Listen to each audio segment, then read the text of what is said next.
I bought the last ULX, so you don't have to. And I decided to see what this one was all about. So this is going to be my fourth Finalmouse. And truth be told, yeah, they're pretty good. $175, way overpriced. Watch my my ULX comp video if you haven't done that already. I have some strong opinions about Finalmouse. Usually they're just really high on themselves, right? They act like the mouse is gonna make you better at gaming, which it's not. Nothing's ever gonna make you a better gamer, only the amount of time you're gonna put into practicing. So, like most Finalmouse purchases, this one was a drop that they announced in their Discord. They didn't release that many photos that was going around with it. Without further ado, let's take a look at the Frostlord Finalmouse. And okay, that's a pretty decent looking mouse. Off the rip, I don't like how they didn't detail any of the bevels here, but let's take a look, guys. I opted for the mini model, the small one. It's got these really cool engravings. Like they're not engravings, they're kind of embossed. You can feel them with your finger. You can't really see them. I have to like get it in the highlights, but it's like a Nordic dragon or something like that. That's what it looks like. This is definitely like a matted finish. It fits pretty well in my hands. There's no skate covers. I know you guys like seeing this. This is number, what was that, 8,198 out of 10,000, which is crazy because I probably purchased this right when the drop announced. One of the things I've heard people complain about online is their Frostlord rattling. So let's see if this one's got a rattle. It's got a rattle.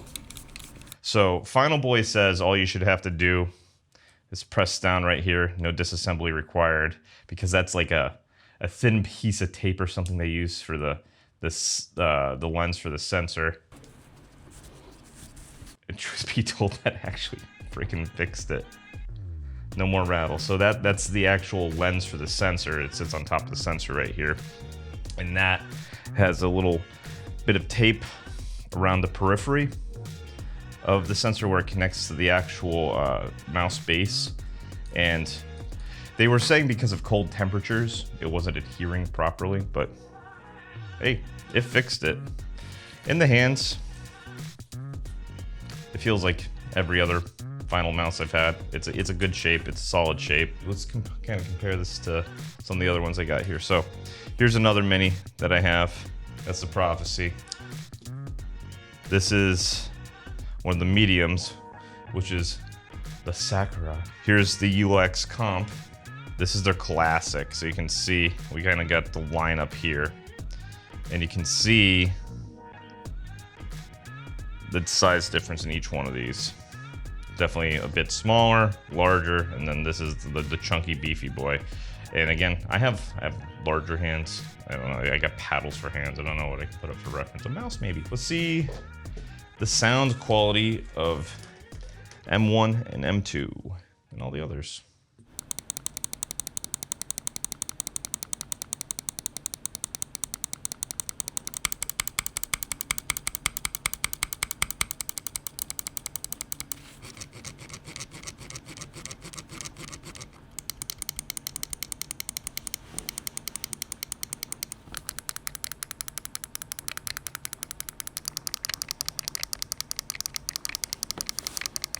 I mean, sonically, it sounds fine. The side buttons here, if you've never used Finalmouse before, they do protrude out a bit further than other mice. So I personally, it's like kind of right on the line for me liking and disliking it, but I don't find they get in the way. They do have a web UI that you can control everything with, which is pretty nifty. They were one of the first pioneers of that. They did used to let you 3D print different shapes to see for their classic, their medium, and their small, to see if you actually liked how they felt in your hands. But per my last video, they actually removed that from the website. So rip, I guess. I really liked that. That was one of the things I admired. What I don't admire though is if you go to their website, right? Their entire write-up, the entire write-up of this mouse is just freaking AI. Look at the technical overview. How full of yourself do you have to be? Look at that. It's a mouse. It's a freaking mouse, guys. It works. It's expensive. It's not going to make you better at gaming. It's definitely a boutique collector's type of thing. But holy crap. I'm just going to randomly pick one of the spots here and read it to you, okay? Firmware makes or breaks a mouse, and ours is unmatched. No two firmware's stacks are alike, and no peripheral is more reliant on firmware optimizations than a gaming mouse.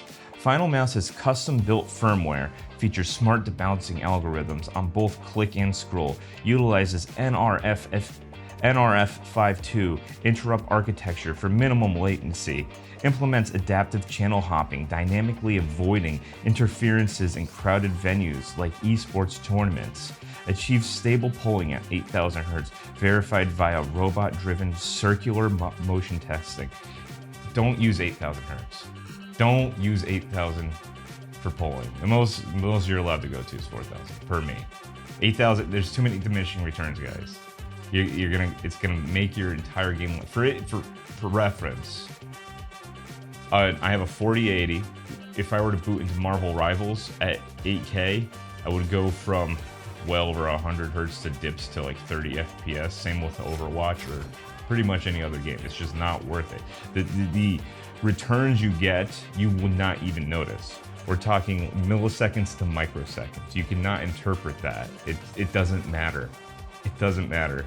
Stick with 1 to 4K and you're golden. Even 4K is like kind of pushing it for me. I think 1,000 is fine, but hey, they got to sell you something, right? This is just ridiculous. Carbon fiber composite chassis materials, engineering redefined. Actually, that reminds me. Let's see if we get any flex. Actually, you get flex on the top. The sides, though, those are pretty good. You can hear this one. This is the ULX. When I squeeze that, you can hear the creaking. This one doesn't creak. So, good job, Finalmouse. He delivered something that works. The other mice I've had have had double clicks, so yeah, so this one does too. You hear that? So depending on where you push down on this guy, it's always around the mouse wheel.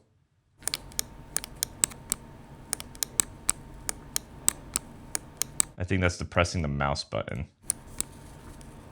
Yeah, so if you press too hard in the middle of the paddle on M1, it will also depress M3 as well. That's something that really needs to be tuned out on these, because not everybody... Oh.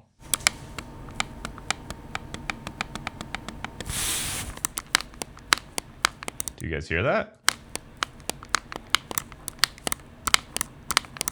So this is me just pretending I'm gaming, right? And I press M1. That's $175. You remove so much material and you affect the rigidity of the mouse, right? So you can only go so far. That's why they picked honeycomb. It's probably the most stable, but you can only go so far and still have the rigidity that you would need for somebody with like a heavy hand. And that definitely has like, does it on M2 as well.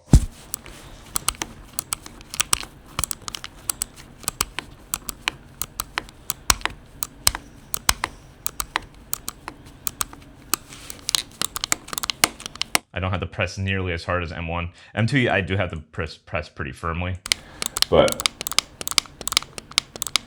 I'm like barely pressing. 36 grams. That's what's advertised, so that's not bad. It is in the super light category of mice, and yeah, I mean, I like it, but I'm not like picky, guys.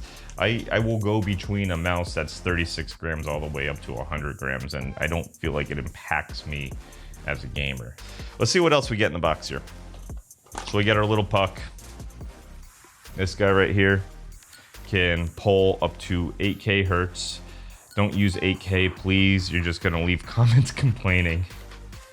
Why is my computer lagging? And well, if you are gonna leave a comment, make sure to like and subscribe.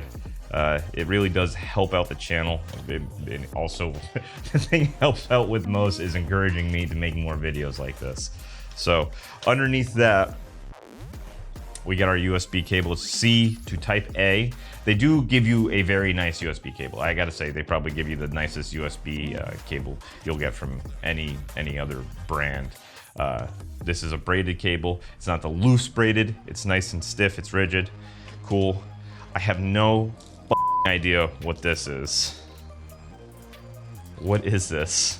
It's a key? Is this like a key to their heart? Like... Oh, I don't think I'm supposed to show you that. Okay. I don't think I'm supposed to show you that because... Hold on. Alright, some dude on Reddit commented that this is for their drops next year. It's worth mentioning, so if I get any next year, I'll put this aside. It's worth mentioning that Finalmouse has said, this guy right here, it's the Final ULX. Finalmouse Ultralight X ULX. Here's your manual. Tells you everything you need to know. We got an on-off switch. These come prepared to the dongle. If for whatever reason it gets on-paired, you're absolutely fucked. They have pretty decent battery life. I'll say I probably have to charge the Sakura once every, I don't know, 2 weeks. I'm gaming about 2 hours a night with my grown-up job. So there's really no difference between this guy right here and some of the other Finalmouses. There's really not too much of a difference.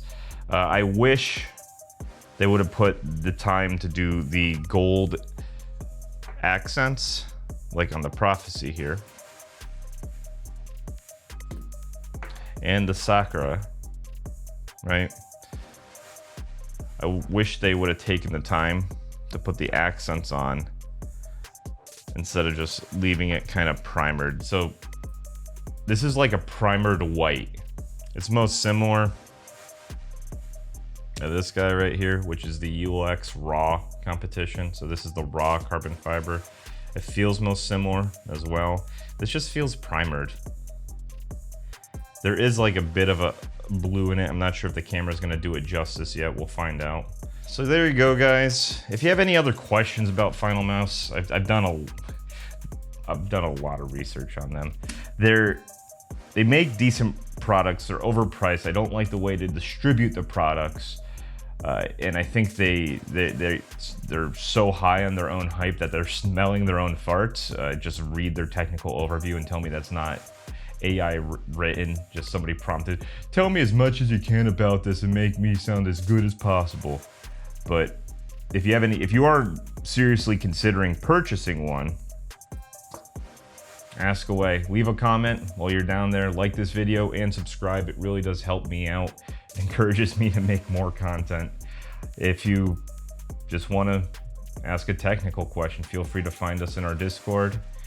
We have plenty of capable guys that know more than me about this stuff too, that can answer any of your questions. Just exists just to help everybody out.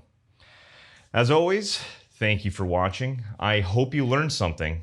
And until next time, GG.